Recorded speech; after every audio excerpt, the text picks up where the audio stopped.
Section 2.3 Interactive Assignment Objective 1.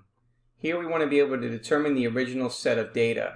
So the legend tells us that the 1 over to the left over here is going to represent the first digit, and then the digits to the right of the line is going to represent the second digit. So the first one, we have those values.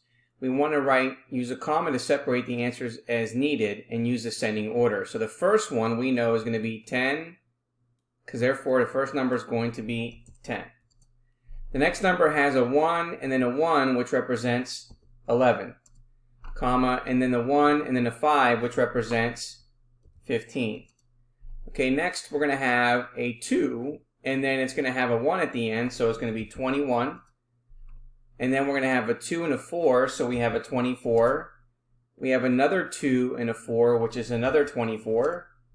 We have a 2 and then a 7, which is 27. And then we have a 2 and an 8, which is 28. Next we have a 3 and a 3, which is 33.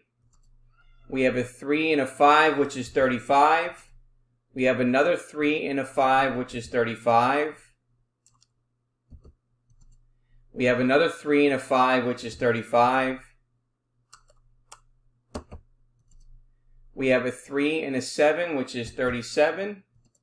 And then we have a 3 and an 8, which is 38. Next, we have a 4 and a 0, which represents 40.